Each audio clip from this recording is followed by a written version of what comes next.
Hi guys, எல்லாருக்கும் வணக்கம் guys. இந்த வீடியோவில் நம்ம என்ன பார்க்க போகிறோன்னா, நம்ம ரோஹித் சர்மா ஓய்வே அறிவிச்சிட்டாரா? எஸ், ஆமாங்க. நிறைய தகவல்கள் வந்துட்டுருக்கு. அது குறித்து அது என்ன ஏதுன்னு சொல்லிட்டு வீடியோவில் டீட்டெயில்டாக பார்க்கலாம். அதுக்கப்புறம் பார்த்தீங்கன்னா, நாளைக்கு தொடங்க போகிற இந்தியா vs நியூசிலாந்து இறுதிப் போட்டி குறித்து இந்திய அணி கேப்டன் ரோஹித் சர்மா பேசியிருக்காரு. சவால் விட்டுருக்காருன்னு சொல்லலாம். அவர் என்ன பேசினார், எது பேசினார் சொல்லிட்டு வீடியோவில் டீட்டெயில்டாக பார்க்கலாம்.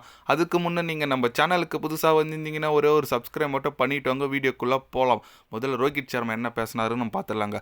ரோஹித் சர்மா என்ன சொன்னார்னு கேட்டிங்கன்னா, நாளைக்கு நடக்க போகிறது ஒரு போட்டி கிடையாது, ஒரு யுத்தம். கண்டிப்பாக நாங்கள் இதை வென்றே ஆக வேண்டிய சுச்சுவேஷனில் இருக்கோம். ஏன்னு கேட்டிங்கன்னா, லாஸ்ட் டைம் நாங்கள் 2023 வேர்ல்டு கப்பில் ஃபைனலில் தோற்றது எங்களால் ஏற்றுக்கவே முடியல. எங்கள் ரசிகர்கள் கூட கண்டிப்பாக அது என்னால் உணர முடியுது. அதுக்கு கண்டிப்பாக இந்த நாங்கள் கோப்பை வென்று எங்கள் நாட்டுக்கு எடுத்துகிட்டு போனால் மட்டும்தான் ரசிகர்கள் சந்தோஷமாக இருப்பாங்க. நான் அவங்க கோசம்னா கண்டிப்பாக ஜெயிக்கணும். அது மட்டும் இல்லாமல் நியூசிலாந்து அணி பேட்டிங், பவுலிங், ஃபீல்டிங் சொல்லிட்டு அனைத்திலும் நல்ல ஒரு ஃபார்மில் இருக்காங்க, நான் ஒத்துக்கிறேன். இருந்தாலும் நாங்கள் அதையும் தாண்டி ஒரு போர் மாரி நடந்து வெற்றி பெற்றால் மட்டும்தான் இந்த கோப்பையை வெல்ல முடியும். கண்டிப்பாக நாங்கள் வென்று எங்கள் நாட்டுக்கு கோப்பையை எடுத்துகிட்டு போவோம் அப்படின்னு சொல்லிட்டு நம்ம இந்திய அணி கேப்டன் ரோஹித் சர்மா பேசியிருக்காப்புல. அவர் சொல்கிறது கரெக்டு தான். ஏன்னா ஃபைனலில் தோத்துட்டோம் 2023 வேர்ல்டு கப்பில். மறுபடியும் ஒரு தோல்வினா நம்ம ரசிகர்கள் கண்டிப்பாக ஏற்றுக்க மாட்டாங்க. அப்புறம் அந்த ரோஹித் சர்மா ஓய்வை பற்றி சொல்லியிருந்தேனே, ஆமாங்க, கிட்டத்தட்ட ரோஹித் சர்மா ஓய்வு பெற போகிறது கன்ஃபார்ம் ஆயிடுச்சுங்க. இந்த ஃபைனல் ஜெயிக்கிறோமோ தோக்குறோமோ கண்டிப்பாக ரோஹித் சர்மா ஓடிஐலேருந்து ரிட்டையர் ஆக போகிறதா அலௌன்ஸ் பண்ணிட்டாங்க. கண்டிப்பாக இது எப்படி சொல்ல, அலௌன்ஸ் பண்ணால் அஃபிஷியலாக இல்லை, ஆனால் தகவல் வரதை பார்த்தா கன்ஃபார்ம் ஆயிடுச்சுங்க.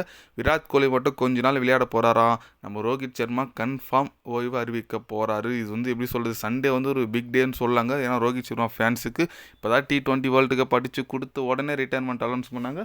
அடுத்தபடியாக பார்த்தீங்கன்னா இந்த சாம்பியன் ட்ராஃபி, ஆனால் ஜெயிச்சுட்டு அலௌன்ஸ் பண்ணாலும் ரொம்ப நல்லாயிருக்கும். ஏன்னா T20 வேர்ல்டு கப் அதுமாரி தான் ஜெயிச்சு அலௌன்ஸ் பண்ண ரொம்ப நல்லா இருந்துச்சு. பார்க்கலாங்க. ஏன்னா எல்லாருக்கும் ஒரு ஓய்வுன்றது வர வேண்டிய ஒரு காலம் வரும். ரோஹித் சர்மா இதுக்கு மேலே ஓடிஐயில் பார்க்க முடியாதா? லாஸ்ட் சண்டே நாளைக்கு ஒரே நாள் மட்டும்தான் அவரை ஓடிஐ கேம் விளையாடுறதை நான் பார்க்க முடியுமா அப்படின்னு சொல்லிட்டு நிறைய ரசிகர்கள் ட்ரெண்ட் பண்ணிட்டு வந்துட்டு இருக்காங்க. என் கம்மலே நிறைய பேர் கேட்டாங்க, இதுமாதிரி தகவல் வந்திருக்கு உண்மையாக பரத் அப்படி இப்படின்னு சொல்லிட்டு நிறைய பேர் கேட்டுட்டு இருந்தீங்க. ஆமாங்க, கன்ஃபார்ம் தான் நம்ம ரோஹித் சர்மா ஓய்வை அறிவிக்க போகிறாரு. பொறுத்து வந்து பார்க்கலாங்க. கூடி சீக்கிரம் நம்ம விராட் கோலி, ஜடேஜா இவங்களுக்கு கொஞ்சம் பயமாக இருக்குது. ஏன்னா லாஸ்ட் டைம் இவங்க 3 பேர் ஒன்றா தான் அலௌன்ஸ் பண்ணாங்க. இதுலேயும் ஜெயிச்சிட்டு 3 பேர் ஒன்றா அலௌன்ஸ் பண்ணுறாங்கன்னு சொல்லிட்டு ஒரு பக்கம் பயமாக இருக்குது. ரோஹித் சர்மா கன்ஃபார்மு, விராட் கோலி, ஜடேஜாவும் கொஞ்சம் தயங்கி இருக்காங்க. பார்க்கலாங்க. அது தகவல் அஃபிஷியலாக வரல, பட் ரோஹித் சர்மா மட்டும் அஃபிஷியலாக வந்திருக்கு. பொறுத்து இருந்து பார்க்கலாங்க நாளைக்கு என்ன மேட்ச் நடக்குதுன்னு சொல்லிட்டு. அதுக்கு முன்னே நம்ம கோப்பையை வெல்லணும், அதுதான் நம்மளோட முதல் குறிக்கோள். அதுக்கப்புறம் மற்றது பார்த்துக்கலாங்க. நீங்கள் சொல்லுங்கள், நாளைக்கு நம்ம இந்திய அணி கோப்பையை வெல்லுமா வெல்லாதா? உங்களோட கருத்து என்னன்னு சொல்லிட்டு மறக்காமல் கமெண்டில் கொஞ்சம் சொல்லுங்கள். இது போன்ற ஸ்போர்ட்ஸ் நியூஸை தெரிஞ்சுக்கணுன்னா சேனலை சப்ஸ்கிரைப் லைக் ஒன்று பண்ணிக்கிங்க. கண்டிப்பாக கிரிக்கெட் பற்றி day by day channel update வரும். மறக்காமல் சப்ஸ்கிரைப் மட்டும் கொஞ்சம் பண்ணி வச்சுக்கோங்க. நன்றி, வணக்கம்.